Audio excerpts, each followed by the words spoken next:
ज्ञान क्या है। आशा करता हूँ साथ संगत जी निरंकार की कृपा से आप सभी अच्छे होगे, स्वस्थ होगे। साथ संगत जी, आप जी के चरणों में बहुत ही सुंदर प्रेरणादायक कहानी विचार जिसका विषय है ब्रह्म ज्ञान क्या है। तो आइए साथ संगत जी जानते हैं इस आध्यात्मिक कहानी के माध्यम से। साथ संगत जी,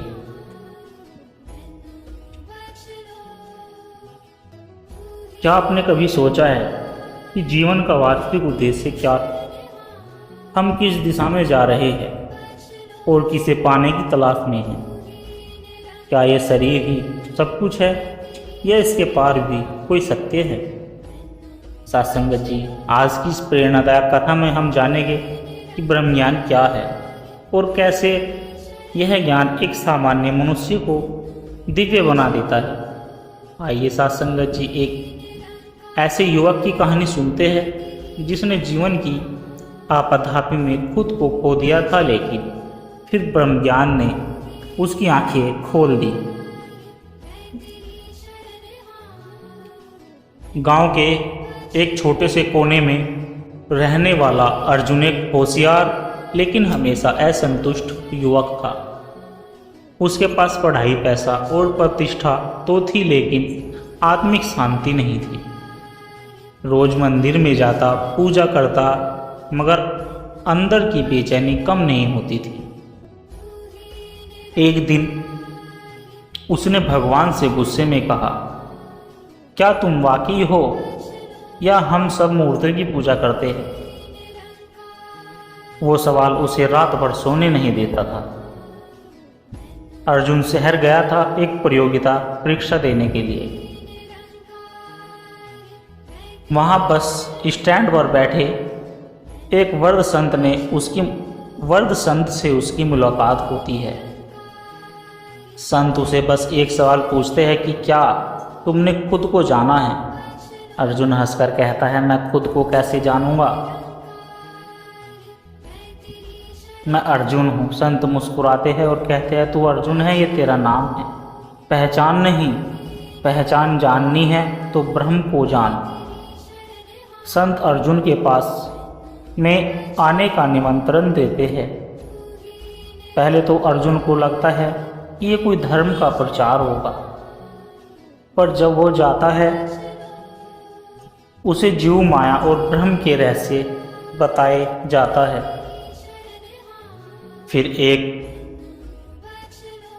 फिर गुरु अर्जुन को ब्रह्म ज्ञान की दीक्षा देते हैं। अर्जुन की आंखें खुल जाती हैं। अब वो जान चुका था कि भगवान बाहर नहीं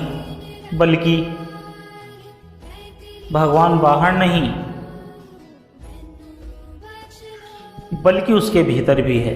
हर कण में वही परमात्मा है। अब वो जान चुका है, मैं शरीर नहीं हूँ, मैं आत्मा हूँ।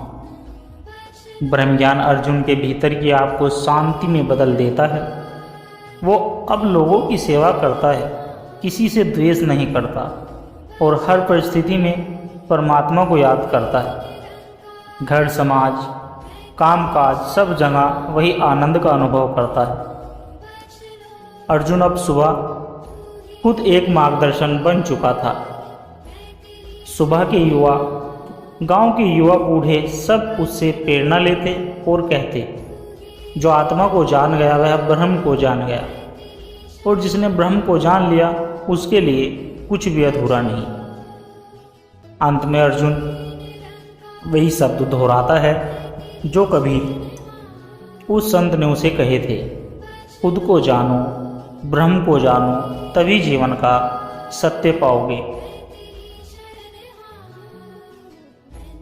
सत्संगत जी, रूपचंद एक गरीब किसान था जो हिमालय की तलहटी में बसे एक छोटे से गांव में रहता था। उसका जीवन सादगी से भरा हुआ था, पर मन में एक बेचैनी हमेशा रहती थी कि मैं कौन हूँ? क्या ये जीवन सिर्फ एक हल चलाने, भोजन पाने और एक दिन मर जाने के लिए है?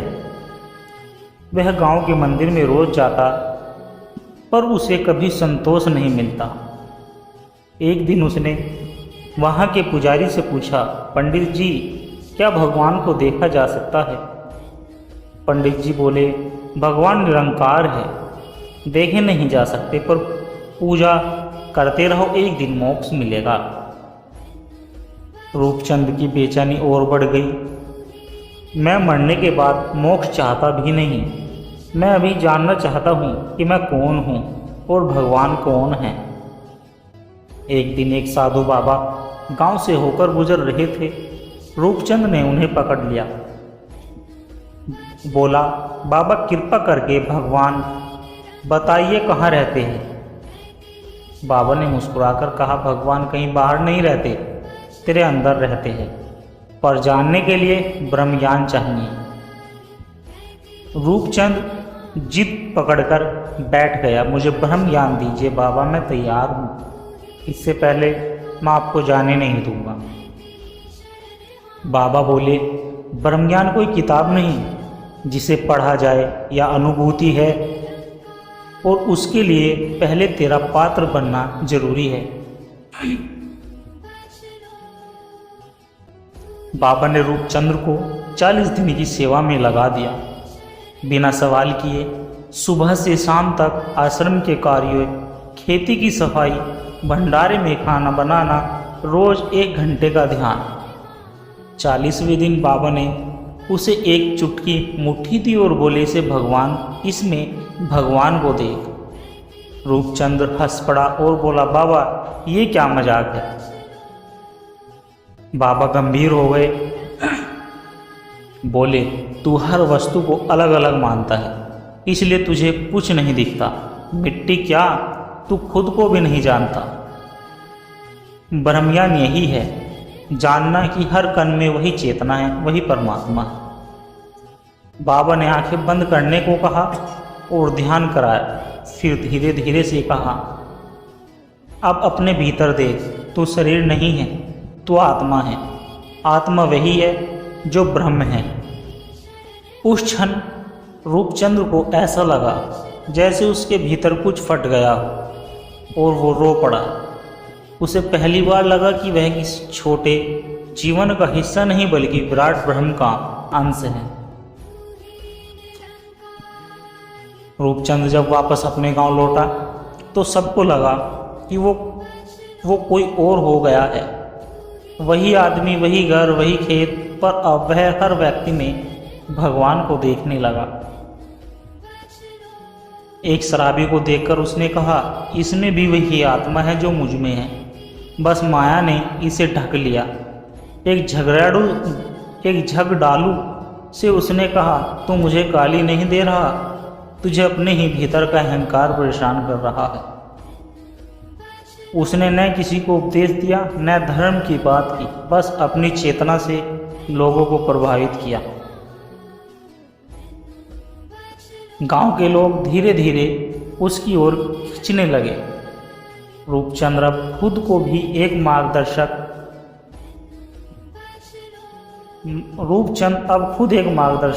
बन गया था, पर वह कभी खुद को गुरु नहीं कहता था। उसका कहना था, मैं न तो तुम्हारा उद्धार कर सकता हूँ, ना ही मोक्ष दिला सकता हूँ, पर हाँ, तुम्हें तुम्हारे भीतर झांकने में मदद जरूर कर सकता हूँ। उसने सिर्फ इतना कहा। ब्रह्मज्ञान कोई चमत्कार नहीं, बल्कि सबसे सीधा और सच्चा अनुभव है। यह जानना कि मैं कौन हूँ और वही हर जगह है। एक दिन एक लड़का उसके पास से आया और पूछा, बाबा क्या आप भगवान को देख सकते हैं? रूपचंद्र ने मुस्कुराकर कहा, बेटा अब मैं उन्हें ना देखूं तो क्या करूं? वो ही तो है जो मेरी आंखों से देख रहे हैं। सत्संगत जी, कहानी का मुख्य उद्देश्य है कि ब्रह्म ज्ञान का अर्थ है अपने और परमात्मा के बीच के पर्दे को हटाना, जानना कि हम वही है जिससे हम अलग समझे जा रहे थे।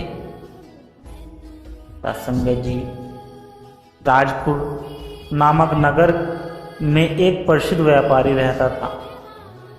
उसका नाम शिवदत्त था। धन, मान, सम्मान सब कुछ उसके पास था। पर भीतर एक बेचैनी थी। हर दिन व्यापार बढ़ता पर चैन घटता। रात को नींद नहीं आती और सुबह आँख खुलते ही उसे लगता मैं क्यों जी रहा हूँ। एक दिन उसने अपने पुत्र अर्जुन से पूछा,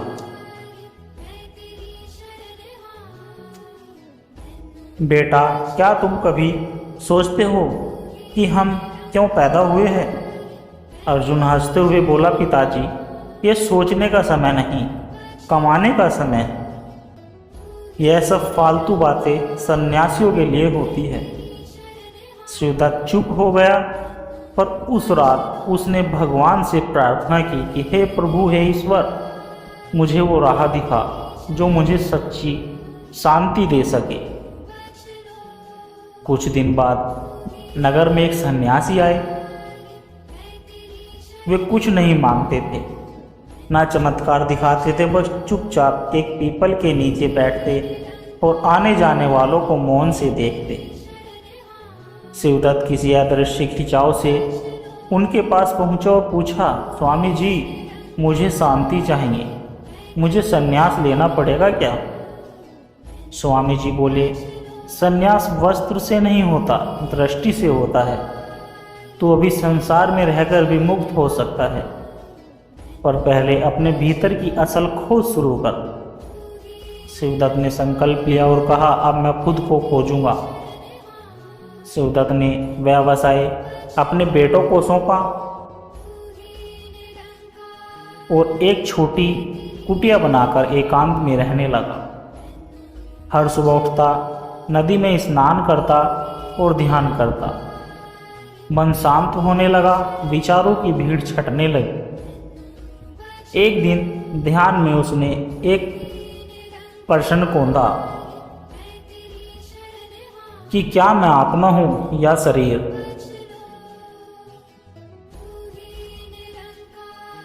कि मैं आत्मा हूं या शरीर? उसने उत्तर नहीं ढूंढा, बल्कि मौन को सुना। रात को सौपन में उसे एक वृक्ष दिखा, बहुत विशाल छायादार, और उसमें से एक आवाज आई कि जिस दिन तू मैं से मुक्त होगा उस दिन तू सब बन जाएगा।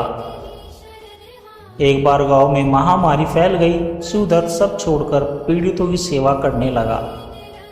किसी को जड़ी बूटी, किसी को खाना, किसी को अपने हाथ से पानी पिलाना। स्वामी मुस्कुराए और बोले, अब तू जान गया है कि अध्यात्म क्या है। यह भागना नहीं, जुड़ना है। शिवदत्त बोला, जब तक मैं पूजा में बैठा था ईश्वर दूर था। जब से मैंने सेवा शुरू की तब से हर चेहरा ईश्वर का हो गया है। शिवदत्त अब उसी पीपल के वृक्ष के नीचे बैठता था और जहां हर रोज स्वामी जी बैठते थे। लोग उसे गुरु कहने लगे, पर वह कहता, मैं कुछ नहीं जानता, बस इतना जाना है कि जब तक मेरा है तब तक ईश्वर नहीं, और जब मैं मिट गया तब वही सब कुछ हो गया। अर्जुन एक दिन आया और बोला, पिताजी मैं अब सब समझ गया हूँ। आप जो छोड़कर आए थे वही सब मैंने पाने के लिए अपना चैन खो दिया। क्या मैं भी इस वृक्ष के नीचे बैठ सकता हूँ?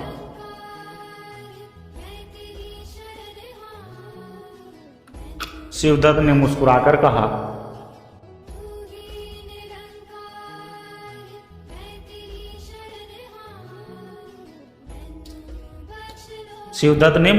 कहा, बेटा, विरक्ति का वृक्ष बाहर नहीं भीतर उगता है। जब तू भीतर से ईश्वर को स्वीकार कर लेगा, तेरा हर कर्म तपस्या बन जाएगा। अध्यात्म वह अनुभव है जहाँ प्रश्न समाप्त हो जाते हैं और उत्तर मौन में प्रकट होता है। असली ज्ञान किताबों में नहीं, करुणा और सेवा में है। सत्संगत जी,